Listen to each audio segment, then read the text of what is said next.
المشروع iliyokuwa sheria, la mujarrad al-imsaki an at-ta'ami wash-sharab, sio tu kule mtu kuacha kwake kula na kunywa ndio kaitwa mfungaji. Basi kwa hivyo funga ina adabu maalum. Akifunga mtu shati awe na adabu.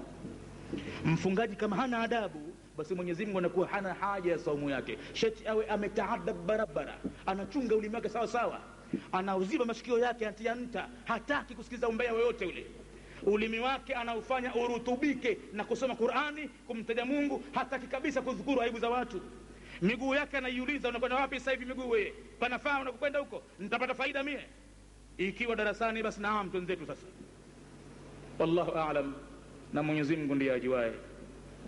Inshallah tutafikia hapa, na darsa ya kesho tukijaliwa Jumatano kama kawaida itakuwa ni siku ya Riyadhus Salihina. Tuko katika milango ya Istiqama, na wakusanyaji wa michango vile vile wako nje ya msikiti, wanaohitajia au wanakuwa tayari, basi kama kawaida yetu tuwakabidhi chochote kile. Alhamdulillahi rabbil alamin, wassalatu wassalamu ala rasulillahi Muhammadin sallallahu alayhi wasallam. ربنا تقبل منا إنك أنت السميع العليم وتب علينا إنك أنت التواب الرحيم. ربنا آتنا في الدنيا حسنة وفي الآخرة حسنة وقنا عذاب النار. اللهم فقهنا في الدين وعلمنا التأويل والتفاسير وارزقنا اتباعه. اللهم ارزقنا تلاوة القرآن آناء الليل وأطراف النهار على النحو الذي يرضيك، واجعله حجة لنا لا حجة علينا يا رب العالمين.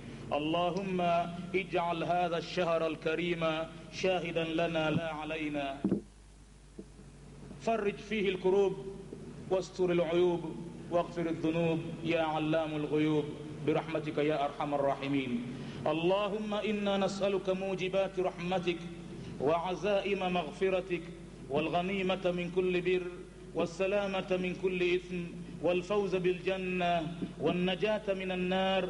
اللهم لا تدع لنا في هذا اليوم العظيم ذنبا إلا غفرته، ولا كربا إلا فرجت، ولا عيبا إلا سترت، ولا دينا إلا أديت، ولا مريضا إلا شفيت، ولا غائبا إلا إلى أهله غانما سالما رددت، ولا مظلوما إلا نصرت، ولا ظالما إلا قهرت، ولا ميتا إلا رحمت، ولا حاجة من حوائج الدنيا والآخرة هي لك رضا ولنا صلاح إلا قضيتها يا أرحم الراحمين برحمتك يا أرحم الراحمين.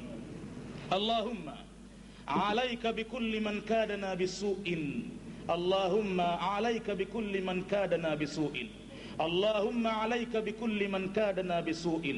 اللهم لا تشمت بنا الأعداء ولا تسؤ بنا أصدقاء. اللهم لا تفضحنا بين خلقك برحمتك يا أرحم الراحمين. اللهم من أراد بنا سوءا فسلط عليه سيف انتقامك يا جبار. اللهم من أراد بالإسلام سوءا فسلط عليه سيف انتقامك يا جبار برحمتك يا أرحم الراحمين. اللهم عليك بكل من كادنا بسوء ونجعلك في نحورهم ونعوذ بك من شرورهم. شتت شملهم مزق جيوشهم برحمتك يا أرحم الراحمين برحمتك يا أرحم الراحمين. اللهم إنا نسألك رضاك والجنة ونعوذ بك من سخطك والنار برحمتك يا أرحم الراحمين. اللهم رب الناس مذهب البأس أذهب البأس واشفي، أنت الشافي لا شفاء إلا شفاؤك، شفاء لا يغادر سقما برحمتك يا أرحم الراحمين برحمتك يا أرحم الراحمين برحمتك يا أرحم الراحمين. نشهد أن لا إله إلا الله نستغفر الله، نسألك الجنة ونعوذ بك من النار. اللهم إنك عفو تحب العفو فاعف عنا يا كريم العفو. نشهد أن لا إله إلا الله نستغفر الله، نسألك الجنة ونعوذ بك من النار. اللهم إنك عفو تحب العفو فاعف عنا يا كريم العفو نشهد أن لا إله إلا الله نستغفر الله نسألك الجنة ونعوذ بك من النار اللهم إنك عفو تحب العفو فاعف عنا يا كريم العفو وصلى الله على سيدنا محمد وعلى آله وصحبه وسلم والحمد لله رب العالمين.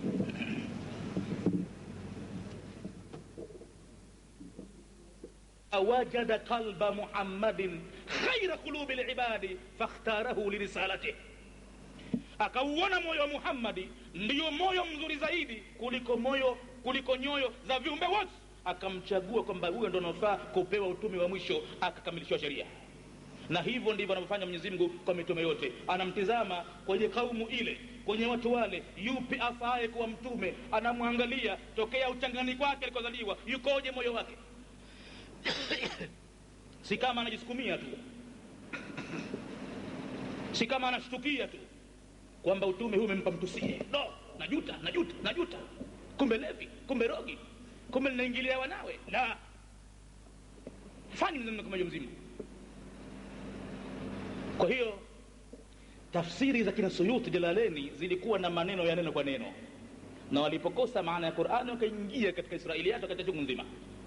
Waislamu leo hawasikii hawaoni kama hukufasiri Qur'ani ukatumia Jalaleni na ukazifuata sababu zile nuzuli walozitaja wale ya kuwa mpaka Nabii Luti kamuingilia mwanawe, sio kuna unju bin unuki mrefu mkubwa sana, huyo atakuwa kichoma samaki kwa mkono wake tu hivi juu. Alimradi Nabii Yusufu alitaka kutenda kitendo na yule mwanamke, laiti kama sikuona mambo kadhaa pale, ati mtume wa Mungu kataka kusudia katika maneno wala qad hammat bihi wa hamma biha. Alichokusudia Nabii Yusuf ni kupiga, ikiwa atanipiga nitampiga. Yeye alikusudia kama hatopata haja yake mwanamke yule, atamfanyia lolote la kumfanyia muadhiri pale. Na Yusuf akasema I am ready now. Kwa lolote litakalofanyika leo nitavunja heshima humdani, si ya machafu, nitampiga kibao, nitamkamata nimdune vichwa. Lakini yeye kaanza mwanzo kusema kwamba maadha Allahi. Hivyo mtume wa Mungu aseme maadha Allahi, halafu Mwenyezi Mungu asimpe ile kinga yenyewe? Inamkinika hiyo? Alipomwambia haitalaka, alimwambia maadha Allahi, najilinda kwa Mungu, innahu rabbi ahsana mathwaya, mimi bwana aliyoniweka hapa amenipa makazi mazuri, hakunidhalilisha, siwezi kumwendea kinyume. Kwa sababu innahu la yuflihu dhalimuna, wanaowaendea kinyume watu waliowafanyia ihsani, wakisha wakawaingilia wake zao, maisha yao Mwenyezi Mungu huyapiga, huyadamirisha, huwafujia kila kitu chao, wakatafuta lilowasibu silijue, na mimi ninayajua hayo, kwa hivyo sitokubali mimi kumwendea kinyume huyu. Baada ya maneno hayo akesha aje afanye Nabii Yusuf, atie azma, alikusudia mengine kabisa. Lakini watu waislamu wazima ukaketa kwa misikitini, mambo haya bwana, mtume wa Mungu akujiweza hapa bwana, halafu vicheko darasani, fanya mchezo we, mtume wa Mungu hapa jasho limemtoka, wala kad hammat bihi wa hamma biha, naye vile vile alikusudia hapa. Hakukusudia bwana. Mwenyezi Mungu anamtakasa Nabii Yusuf kwa dalili 5, akiwa yeye mwenyewe Mwenyezi Mungu, mpaka shetani vile vile anamtakasa Nabii Yusuf. Wanawake wa mji ule wamemtakasa Nabii Yusuf, yule mwanamke amemtakasa Nabii Yusuf, shahidi na nyumba kamtakasa Nabii Yusuf. Alimradi shahada kama 5 zote zinamwopoa Yusuf kwamba hata nia ilikuwa hakuna. Khalafu zimekuja tafsiri za Qur'ani nyingine, Safwa tafasiri Ibn Kathiri, Sayyid Kutubi na nyingine nyingi. Ukizitazama zile utajua kweli kumbe law kana al-bahru midadan li kalimati rabbi lanafida al-bahru qabla an tanfada kalimatu rabbi. Utahakikisha hayo. Utawaona kina Suyuti hawakusema chochote, hakueleza chochote kwenye Qur'ani, na ndio maana ikakaa lujna tafsiri wakaitoa katika mwaka 1982. Imetoka tafsiri ya kusahihisha Jalalain, inaitwa Tashihul Jalalain. Hiyo wameifasiri lujna ya Waislamu, wanasema Suyuti ile walioizoea watu inayouzwa marikiti na madukani haifai kabisa kufasiriwa mbele ya Waislamu, na kuitakidi yaliyomo mne ni kutoka kabisa kwenye Uislamu. Mtu anaweza kuwa kafiri, maana mna mambo makubwa sana mle. 1982 ikatoka tafsiri Tashihul Jalalaini, tashihi ya tafsiri ya Jalalaini, wakasahihisha yanayofaa wakayabakisha mle, na yote yasiyofaa uchafu wakayabainisha, hii uongo, hii uongo, hii uongo, hii uongo. Na katika upande wa kusema vile vile, wewe kama utamsikia mtu anasema usemaji wowote kwenye tafsiri ya Qur'ani, na awe bingwa namna yoyote ile, ni mwana falsafa yoyote yule, basi ngojea baada ya miezi 6 tu, ngojea baada ya mwaka mmoja tu, ngojea baada ya miaka 2 tu, Mwenyezi Mungu atakuja kumtoa mtu anaijua Qur'ani. Utasema yule wa miaka 3 nyuma iliyopita alikuwa hakusema chochote, kumbe hakusema chochote kule. Na hii hakadha ila an takuma saa la nafida albahru, itamalizika bahari kabla an tanfada kalimatu rabbi. Maneno yale unayasema usiku utakulala, huku unayajua maana yake na unayaitakidi. Walau jiina bimithlihi madada, hata kama tutaileta bahari mfano kama ile marudufu mara 7 milioni, basi bado maneno ya Mwenyezi Mungu hayajafikwa na viumbe kuzungukwa yakajulikana yote maana yake. Watayapata toyapata kiasi chao, watabakisha pale pale mambo. Qul, aya zinaendelea, Muhammad waambie, innama ana basharun mithlukum, hakika mimi ni kiumbe binadamu mfano wenu nyinyi. Yuha ilayya, nilichozidi mimi kwenu nyinyi ni kwamba pamefunuliwa siri kwangu mimi. Siri iliyofunguliwa, annama ilahukum ilahun wahid, nimefunuliwa maneno nikwambieni ya kwamba Mungu wenu kumwabudia ni Mungu mmoja tu. Basi faman kana yarju liqa'a rabbih, kwa yoyote anotaraji kukutana na Mola wake na anataka salama mbele ya Mwenyezi Mungu, hawezi vishindo. Kama alipata bahati mtu ya kwenda katika national park yoyote ile, akaangalie wanyama walivyokaa na mijoka ilivyokaa, na kule Mwenyezi Mungu kuna ahadi kwamba atawatesa watu kwa kutumia wanyama, atawatesa watu makaburini kwa majoka namna kwa namna. Na mtu akapata bahati akaenda kwenye national park akaangalia wale nyoka wenye sumu kali, umri mbalimbali, vimo mbalimbali, unene, wembamba, rangi mbalimbali, akisha akajiuliza, mimi ugomvi na Mungu ninauweza mimi? Nikishafukiwa mle kaburini ikawa sina mjomba wala shangazi wala kaka, na mji ule si ujui utakuwaje, mji namna gani baada ya kufukiwa, sijui utakuwa vipi, ni mji upi ule? Bora nitafute njia salama. Faman kana yarju liqa'a rabbih, kwa yoyote mwenye kutaraji mkutano na Mola wake, falyamal amalan salihan, basi na atende kitendo chema. Kitendo chema ni kile ambacho kimeamrishwa na Mwenyezi Mungu kwa kupitia kwa Mtume Muhammad, ndio chema hicho. Na wakati anatenda mambo yake mema, atahadhari wala yushrik biibadati rabbih ahada, wala asishirikishe kwa ibada ya Mola wake na chochote au na yoyote. Asijakaabudia Mwenyezi Mungu na malaika pamoja, asijakaabudia Mwenyezi Mungu na mitume, asijakaabudia Mwenyezi Mungu na majini, asijakaabudia Mwenyezi Mungu na majabali na mawe na bahari na nyota na mwezi, vyote ni viumbe hivyo. Asishirikishe katika ibada ya Mwenyezi Mungu na yoyote, yoyote kwa maana yoyote, hata Nabii Muhammad hafai kuingia hapo.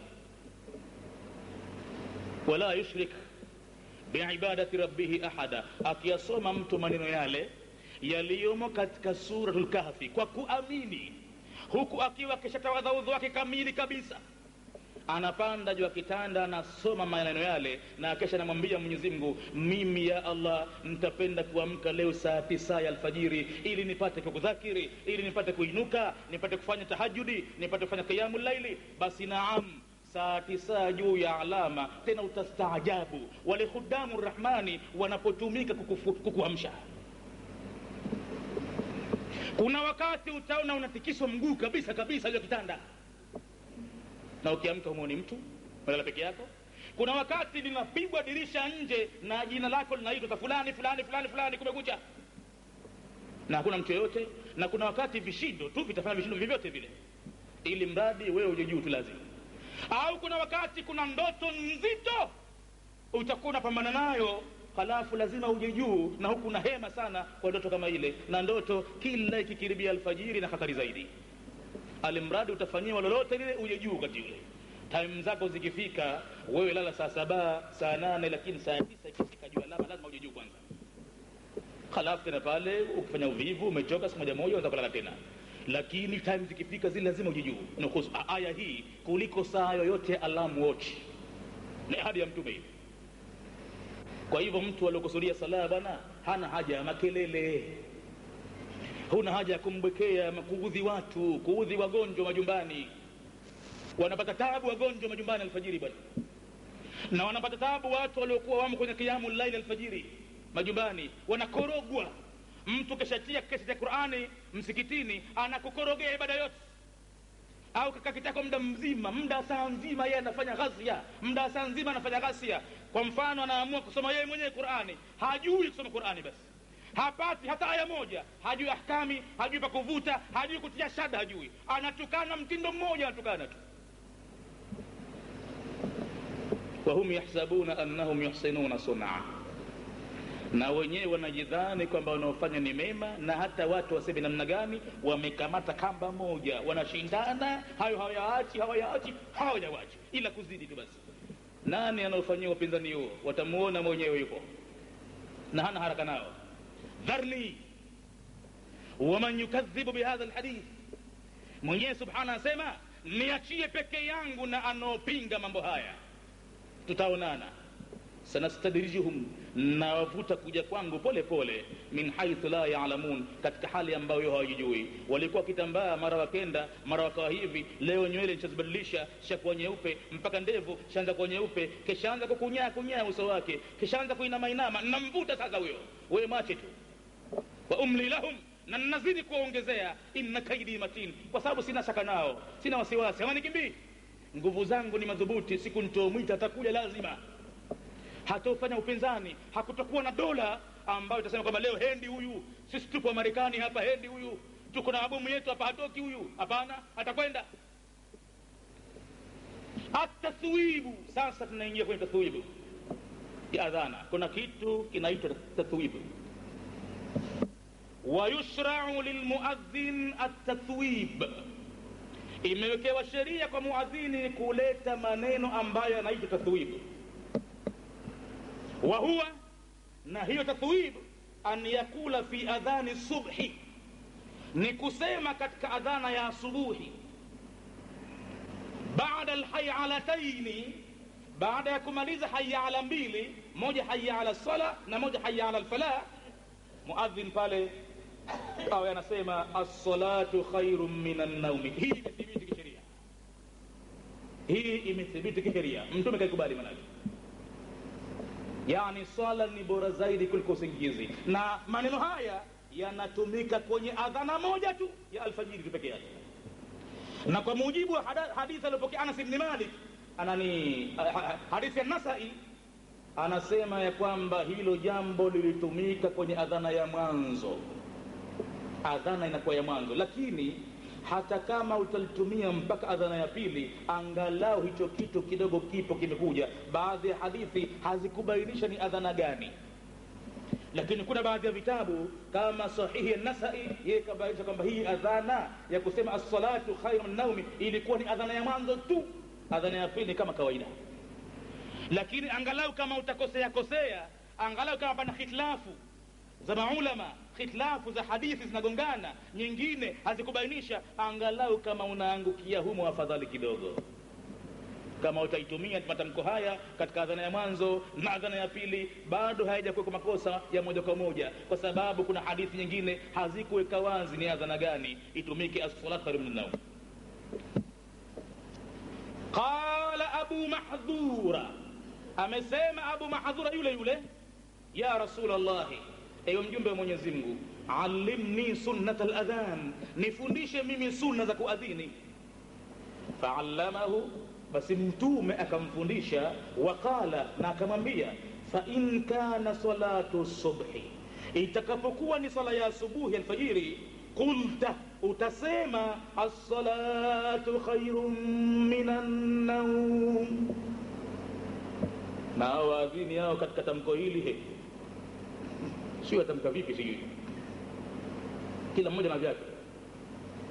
Mwingine utamsikia as-salatu khairu, wanatia wao mbele ya rea, wengi wasikilizeni, mtasikia khairu, sio khairu, iko tanwini juu ya re. Khairun iko nakira, as-salatu khairun, na iko tanwini katika re na mbele kuna kuja mim, basi hiyo katika upande wa ahkami tajwid imepatikana hukumu ya idghamu naqis ma'al ghunna. Utawacha tanwini kuitoa waziwazi, utaghani na huku na kwenda mdomo wako kubana kwenye mim.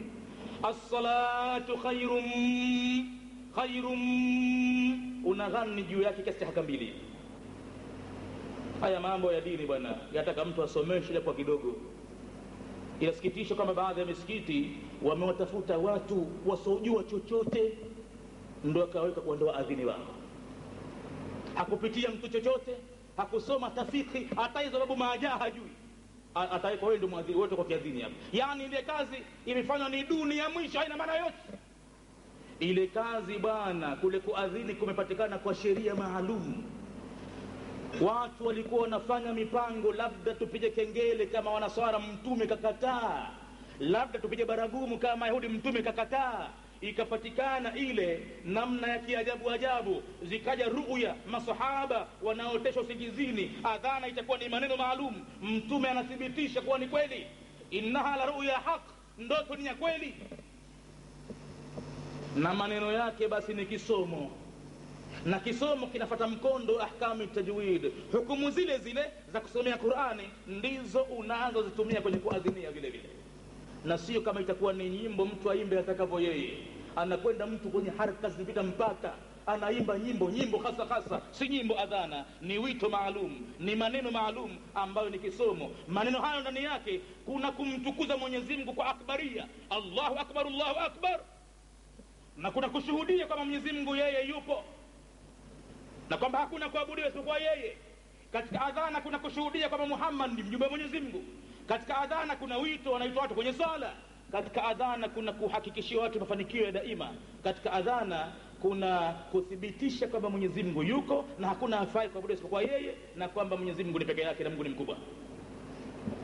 Kwa hivyo mtume anamwambia Bi Mahdhura, fa idha kana salatu subhi qulta, ikiwa adhana yako itakuwa na sala subuhi, utasema as-salatu khairum minan nawm, as-salatu khairum minan nawm. Na naum inamalizikia naum, tamko la naum si mada kwa hakika pale ilipo wao na mbele yake kuna mim. Madhali nyuma ya wao sakina kuna fatha, si mada, lakini itapewa nafasi ya kuvuta pale kwa sababu mada yake pale ni mada ya kuazima tu basi. Mada yake pale inakuwa ni mada layl, mada ya kuazima tu, kwa kuwa imetumika harfu ya mada pale ya wao na nyuma yake haikufuata kawaida ya mada. Maana wao inakuwa ni mada ikiwa almadhmumu ma qabla, nyuma yake iko harfu ya dhamma. Lakini hapa katika naum nuni na fatha, wao si mada, lakini kwa kuwa unasimama ndo mwisho, umeruhusiwa kuweka kiasi haraka nne, na mimi inakuwa na sakna. Wengine wanasema pale as-salatu khairum minan naumi, pananguruma mtu anajitahidi, as-salatu khairum minan naumi. Ukitia naumi ina maana umeweka usingizi wako wewe bwana, swala ni bora kuliko usingizi wangu, unawaambia watu. Si ujinga huo? Ukitia naumi itakuwa usingizi wangu, na hiyo swala ni bora kuliko usingizi wangu. Amkeni nyie mnolala usingizi wangu nyie. Hivyo wale watu wote wamelala usingizi wako wewe ule. Pale unaweka sakna bwana, as-salatu khairum minan naum, ndo kirai inavyokwenda hivyo naum. Kama katika liilafi vile vile zimetumika madalini hizi. Liilafi Quraish si mada kwa hakika, lakini kwa kusimama napewa hivyo kuvuta. Ilafihim rihlat ash-shita'i was-sayf فليعبدوا رب هذا البيت الذي أطعمهم من جوع وآمنهم من خوف. نهي نوم كما خوف ليل. الله أكبر الله أكبر، كيف تماليزة فتمكن الله أكبر الله أكبر لا إله إلا الله كما قويدا. رواه أحمد، حديثه ومسلم لي أحمد وأبو داود، النبي أبو داود. أنا سيما ولا يشرع tamko hili la as-salatu khairu minan naumi halikuwekewa sheria kutumika popote kwenye adhana li ghairi subhi, isipokuwa kwenye sala ya asubuhi peke yake. Asije mtu akaitumia kwa podhi zake, labda ulipatwa mwezi au labda lilipatwa jua au tuchukulie mwezi maana ni usiku, akaona mimi nitawaadhinia watu, nitawatajia salatu. Hapana, hii sheria ya as-salatu khairu minan nawm haikutajwa popote itumike ila sala al-fajr pekee yake, na kauli yenye nguvu ni adhana ya mwanzo. Lakini hata kama inatumika adhana ya pili, kwa sababu kuna hadithi nyingine zimekuja hazikupambanua ni wapi pa kutumia. Kama hapa kwenye fiqh sunna hakupambanua hii as-salatu khairu minan nawm itumike wapi. Abi Mahdhura, mafunzo ya Mtume, anaambiwa ikiwa katika sala asubuhi basi utasema hivyo, hakumpambanulia adhana ya mwanzo au ya pili. Lakini katika sahihi an-Nasa'i yakapambanua waziwazi kwamba ni adhana ya mwanzo. Tunaingia kwenye kaifiyatul iqama. Baada huenda vitabu vingine vikaongeza namna moja labda au mbili hivi, pengine yeye hakuviona dalili zake, au kama kaziona ameziona kwamba labda hazina nguvu masdari yake, lakini ziko namna nyingine kiasi hivi, tutazitaja inshallah. Anasema Said Sabik, zimekuja namna tatu za kukimu kama kwenye adhana vile. Awalan, namna ya mwanzo ya kukimu, tarbi'u takbiri, ni kutamka maneno ya iqama kwa takbira 4 kama adhana vile. Sahihi kabisa hiyo, imesibu. Allahu akbar, Allahu akbar, Allahu akbar, Allahu akbar 4. Tarbi'u takbiri al-awwali, ni kuzitamka 4 takbira za mwanzo, ma'a tathniyati jami'i kalimatiha, pamoja na kufanya 2 maneno yote yaliyobaki kwenye iqama mpaka mwisho 2. Ma'ada al-kalimati al-akhira, ukiliondoa tamko la mwisho la ilaha illa Allah, lile mara moja tu kama kwenye adhana na kwenye iqama ndo 2. Lakini maneno yote yaliyobakia ni 2 na takbira za mwanzo zinakuwa 4. Hiyo iqama ya kwanza ni sahihi. Lakini watu wamejigawa katika pande madhehebu, hawaitumii kama hiyo. Labda watu wenye madhehebu fulani, labda wanaitumia mashia au jamaa wa kiibadhi ndio wanatumia kama hiyo, lakini kwa hakika ni sunna ya Mtume. Takbira kuwa 4 kwenye ikama ni moja katika ikama ambazo zimethibiti. Yataka watu wa sunna wanakwenda mote mle, siku nyingine wanatumia hii, siku nyingine hii, siku nyingine ile. Lakini watu wamejifunga kwenye madhehebu. Wale wanaokimu takbira 4 hawakimu kabisa takbira 2. Wamejigawa, yani kama dini na vyama maalum. Chama chetu sisi takbira ni hizi, na chama chao wale takbira ni zile. La, imethibiti kwamba sunna imeogelea mote mle. Lihadithi Abi Mahdhura, kutokana na hadithi Abi Mahdhura, anna an-nabiy sallallahu alayhi wasallama, ya kwamba mjumbe wa Mungu allamahu al-iqama, alimfundisha yeye kukim 17 kalimatan, kwa maneno 17. Allahu akbar 4, 17 yenyewe Allahu akbar mara 4 kwanza, halafu ashhadu an la ilaha illa Allah marrataini, 6 hizo. Ashhadu anna Muhammadan rasulullah marrataini, 8 hizo. Hayya ala as-salah marrataini, 10. Hayya ala al-falah marrataini, 12. Qad qamatis salah, qad qamatis salah marrataini, 14. Allahu akbar, Allahu akbar 16, na la ilaha illa Allah 17. Hiyo ni namna mojawapo ya kukim ambayo imethibiti kisheria. Hadithi hiyo rawahu al-khamsatu, wameisimlia maimamu 5, wa sahahahu Tirmidhi, na akaisahihisha Imam Tirmidhi. Thaniyan, namna ya pili ya matamko ya ikama iliyothibiti kisheria, tathniyati takbiri al-awwal, ni kuweka 2 takbira za mwanzo za ikama kama kwenye adhana ile iliyokuwa ndani yake inayotarjia katika shahadataini. Na hii ya takbira 2 hii ndo iloeleweka zaidi, ndo mashuhuri zaidi, julikanayo dunia nzima, inatumika mahala mwingi sana hiyo. Kuweka takbira 2 mwanzo, wal akhir, na kuweka takbira 2 hizo mpaka mwisho vile vile, mwanzo na mwisho 2. Wakati kamati salati, na tamko la kamati salati 2 vile vile. Halafu wa ifradu sairi kalimatiha, na kufanya moja moja maneno yote ya ikama aliyobakia. Fayakunu adaduha, kwa mfumo huu inakuwa idadi yake ikama 11 kalimatan, ni maneno 11. وفي حديث عبد الله بن زيد المتقدم, na kwa mujibu hadithi ya bwana Abdullah bin Zaid ambayo imetangulia nyuma, kaambiwa na yule malaika usingizini, thumma taqulu, kisha utasema. Baada ya kumfunza adhana akishakamwambia thumma taqulu, kisha utasema, idha uqimta, utakaposimamisha sala utasema hivi, Allahu akbar, Allahu akbar, mbili hizo. Ashhadu an la ilaha illa Allah, ashhadu anna Muhammadar Rasulullah, moja moja tu hizo. Hayya ala as-salah, hayya ala al-falah, moja moja tu hizo. Qad qamatis salah, qad qamatis salah, hizi ni mbili. Allahu akbar, Allahu akbar, mbili vile vile. La ilaha illa Allah, hiyo ni iqama ambayo mashuhuri zaidi. Takriban hii inatumika dunia nzima kwa misikiti mingi zaidi. Ni sawa sawa kwa hakika, lakini nataka siku moja moja watu wasimsute yule mtume wa Mungu, wasimsusie katika baadhi ya mafunzo yake, wasiyaone hayana maana, wakim katika baadhi ya siku kwa ikama mbalimbali nyingine ambazo zimethibiti kisheria. Wasimfanye kwamba hapa tena alikuwa kalewa, la mlevi, achilia mbali. Hakulewa bwana wewe, kafundisha akiwa na akili yake razen. Yataka wewe kama ni muumini unamfuata mtume, unapita mote mle, siku nyingine hivi, siku nyingine hivi, siku nyingine hivi. Inshallah tafika hapa kwanza, tutakuja kuendelea baadaye katika namna ya tatu ya iqama. Na darsa yetu ya kesho Jumamosi tukijaliwa na kesho kutwa tutakuwepo katika msikiti wa Rahayo, na kule tutakuwa tukiendelea kuhusu falsafa ya Qur'ani, kuhusu ibada ya saum na mwezi wa Ramadhani inshallah. Tunakumbushana michango yetu inaendelea kama kawaida, na wanaohitaji kanda za video na audio zinapatikana nje katika darasa ambazo zifanywa hapa msikitini. Alhamdulillahi rabbil alamin, wassalatu wassalamu ala rasulillahi Muhammadin sallallahu alayhi wasallam. Rabbana taqabbal minna innaka antas samiul alim, وتب علينا إنك أنت التواب الرحيم.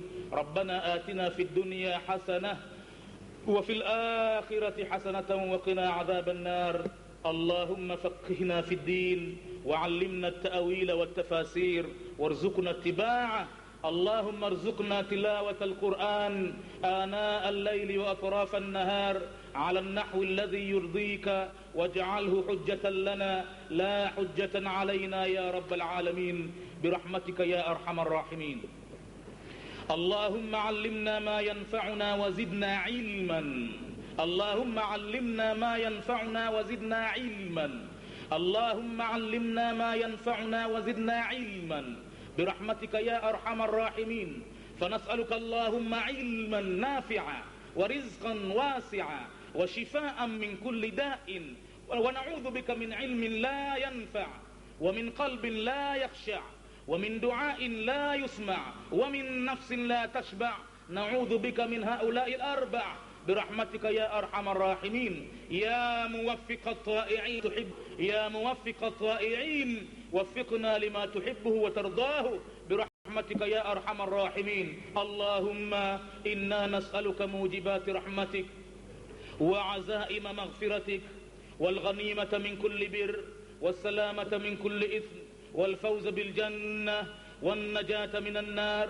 اللهم أصلح ذات بيننا وألف بين قلوبنا واهدنا سبل السلام ونجنا من الظلمات إلى النور وجنبنا الفواحش ما ظهر منها وما بطن برحمتك يا أرحم الراحمين، برحمتك يا أرحم الراحمين. اللهم اكفنا بحلالك عن حرامك وأغننا بفضلك عمن سواك.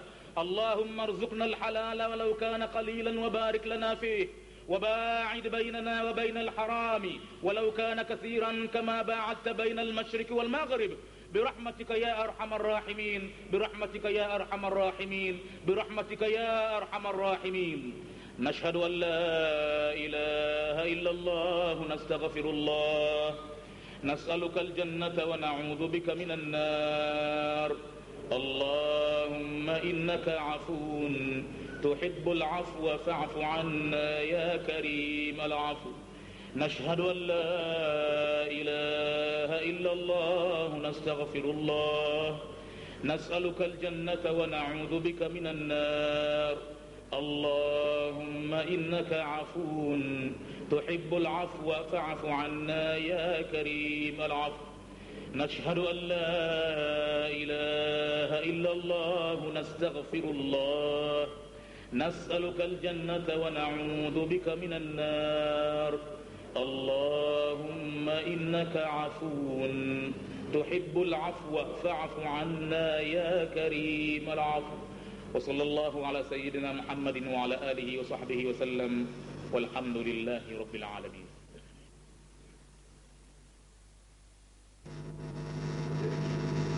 المتوحد بالعز والبقاء. Sifa kwa ukamilifu ni zake Mwenyezi Mungu, ambaye anapwekeka peke yake kwa nguvu na kwa kubakia milele. Hakuna chochote ambacho kina nguvu namna yake yeye, wala hakuna chochote ambacho kitabakia milele hakifi. الذي قضى بالفناء والزوال على أهل هذه الدار. Mwenyezi Mungu ambaye amehukumu kumalizika na kuondoka juu ya watu wa mji huu wote. Watamalizika na wataondoka, na kila wanavyovitumia vitamalizika vyote vile vile. Amehukumu hivyo Mwenyezi Mungu, na amehukumu hivyo liyadullana bidhalika, ili kutujulisha sisi kwa jambo hilo, ala anna likulli nazilin rahila, ya kwamba juu ya chochote chenye kuteremka au kushuka au kuwepo juu ya mgongo wa ardhi lazima kitafanya safari siku moja kiende zake, au kila mwenye kupanda atateremka siku moja kilima. Wantiqalan, na kwamba kila kilichokuja kitaondoka vile vile, kila chenye kuzaliwa lazima kife vile vile. Wa ashhadu an la ilaha illa Allah wahdahu la sharika lah, أهل علينا شهر رمضان ليفيض فيه الإحسان. ameuandamisha Mwenyezi Mungu mtukufu mwezi wa Ramadhani ili kumimina ndani yake wema mtupu ndani ya mwezi huo, ala khalqihi, na wema huo Mwenyezi Mungu anaumimina juu ya viumbe vyake. Wa yaghfiru lahum adh-dhunub, na ameuleta mwezi huo ili kupata kuwasamehe kwa wao madhambi. Wa yudha'ifu lahumul a'mal, na ili kupata kuwaongezea vitendo vyema as-saliha, na ili kupata kuwaongezea vitendo vyema wapate kudumu katika kuishi katika mambo mema. Thumma hakama, kisha Mwenyezi Mungu akahukumu binqidaihi wa intiqalihi, ya kwamba mwezi huo wa Ramadhani umalizike na uondoke vile vile, kama ambavyo amehukumu kuondoka kwa kila kitu vile vile. Faman rabaha fihi, basi kwa yoyote ambaye amefaidika ndani ya mwezi huu, sara shahidan lahu inda Allahi bilkhairi, utakuwa mwezi wa Ramadhani ni wenye kusimama kutoa ushahidi kwa ajili ya mtu huyo, kwa kumtolea ushahidi mambo mema, kwamba kautumia mwezi wa Ramadhani itakiwavyo, amefanya mambo mema katika mwezi wa Ramadhani, ameuheshimu, ametekeleza wajibati mbalimbali, ametekeleza sunna mbalimbali. Mwezi wa Ramadhani utasimama siku ya Kiyama kumsimamia mtu ushahidi, uwe ni shahidi wake wa kumtetea ili asiadhibiwe. Wa shafi'an ladaihi, na utasimama mwezi wa Ramadhani hali ya kuwa uwe ni muombezi mbele yake Mwenyezi Mungu, kumuombea huyo mtu wake aliyoutumia vyema mwezi huo.